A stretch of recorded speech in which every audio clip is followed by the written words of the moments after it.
ત્વમેવ સર્વમ મમ રંગદેવ. દત્ત ભાગવતનું બિરુદ પામેલ શ્રી રંગ અવધૂત શ્રી વિરચિત શ્રી ગુરુલીલામૃત ગ્રંથ આવાગમનના ફેરામાંથી મુક્ત કરાવે છે. જાણે બ્રહ્મરસાસ્વાદે ભર્યો નર્યો ગ્રંથ સાધ્યંત. આ વરદ અને ઔપાસનિક ગ્રંથને રંગબાળ શ્રી જગદીશાનંદજીએ સરળ અને સંક્ષિપ્ત ગદ્ય લેખન રૂપે વર્ષના દરેક દિવસ માટે એક પેજ તેમ 364 પેજમાં આ શ્રીરંગ બ્રહ્મરસાસ્વાદનું સર્વને રસપાન કરાવ્યું છે. તે ક્રમમાં દરરોજ શ્રવણ કરીએ. દત્તબાવનીના ગાન પછી આ એક પેજનું પઠન કરવું શ્રેયસ્કર છે. સપ્તાહ 6 સોમવાર. અલગજી નિરંજનને ભાવ સમાધિમાં જોતા તેને જાગ્રત કરી બોલ્યા, નિરંજન, ઋણાનુબંધ કોઈને ક્યારેય છોડતો નથી. વિધિએ કર્મ દ્વારા કરેલો આ એક વિચિત્ર ખેલ છે. 3 ભાઈઓ વિરક્ત અને એક ભાઈ રાજનીતિજ્ઞ, ભોગવિલાસના નશામાં સદા ચકચૂર, છતાંય ધાર્મિક, કર્મવીર, પરાક્રમી, સુરવીર રાજવી. તેને તેના રાજધર્મ ભોગકર્મના ઋણાનુબંધના ચક્રમાંથી છોડાવવા મોટો ભાઈ સુબાહુ પોતાના ભાઈના યોગકર્મના માતૃઋણના શ્રી દત્ત ભગવાનના ઋણાનુબંધ યોગને સિદ્ધ કરવા રાજભાગ લેવાનું કૃતક નિમિત્ત કરી પોતાના ભાઈને મોક્ષ તરફ પ્રયાણ કરાવવા કેવો યોગ રચ્યો, કેવો ઋણાનુબંધ સમજ્યો.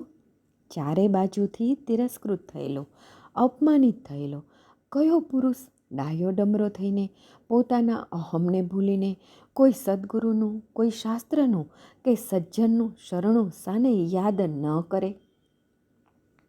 કોઈ માનવી રોગથી પીડાતો હોય છતાંય આ તો બધું ચાલ્યા જ કરે એમ વિચારી ઉપચાર ન કરે?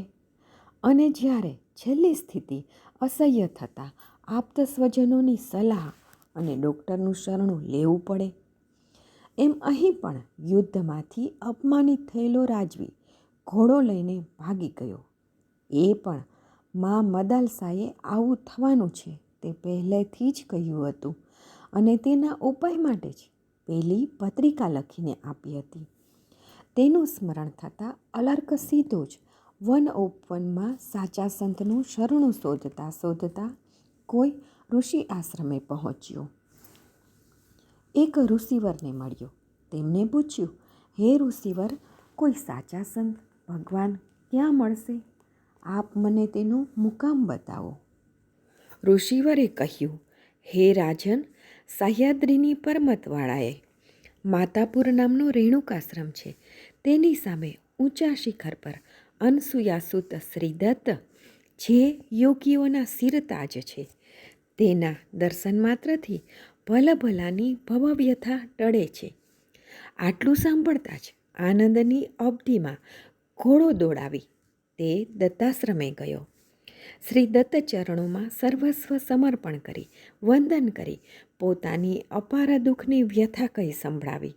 શ્રી દત્તે જોયું, આ તો મદાલસાનું ધન્ય ગર્ભરત્ન છે, સિદ્ધ ભૂમિકા છે.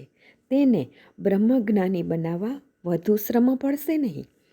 તેમ જાણી શ્રી દત્ત મહારાજે અલર્ક સાથે બ્રહ્મગોષ્ઠીથી જન્મ મરણ, જીવન કર્મ કારણ, ગુણધર્મ, મન બુદ્ધિ ચિત્ત અહંકાર વગેરે 19 તત્વોથી શણગારાયેલું આ તન, તેની વિશેષતા, તેમાંય ષટ્રિપુ, કામ, ક્રોધ, મદ, લોભ, મોહ, માયા વગેરેની અજ્ઞાનતા, અહંકાર, ઋણાનુબંધથી બંધાતા સંબંધો, તેમાંય હર હંમેશા પોતાની ભૂલને ક્યારેય ન જોતા બીજાની જ ભૂલોને, દોષોને જ લક્ષમાં રાખી અરસપરસની અહંકારરૂપી ગ્રંથિઓથી વેરવૃત્તિ સદા જગાડતા જ રહેવાની.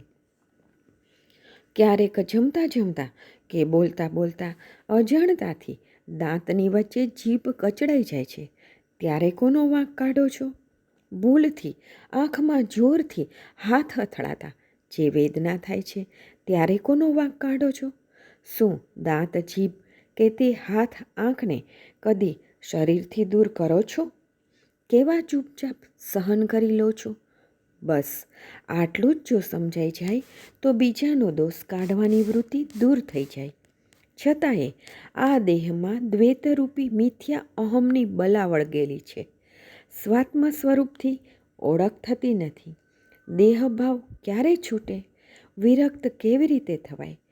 તે બધા જ સરળ છતાંય અહમને કારણે દુઃખદાયક પ્રશ્નો અલર્કને હેરાન કરે છે. શ્રી દત્ત મહારાજ તેની શંકા કુશંકાને જાણીને હવે આગળ જ્ઞાનગોષ્ઠી કરશે. થાય બોધ સ્થિર જે થકી લાગે અન્યન રંગ, કરો કૃપા ગુરુનાથ હે થાય ચિત્ત નિસંગ. શ્રી ગુરુ લીલામૃત અધ્યાય 33 દોહરો 128. અવધૂત ચિંતન શ્રી ગુરુદેવ દત્ત.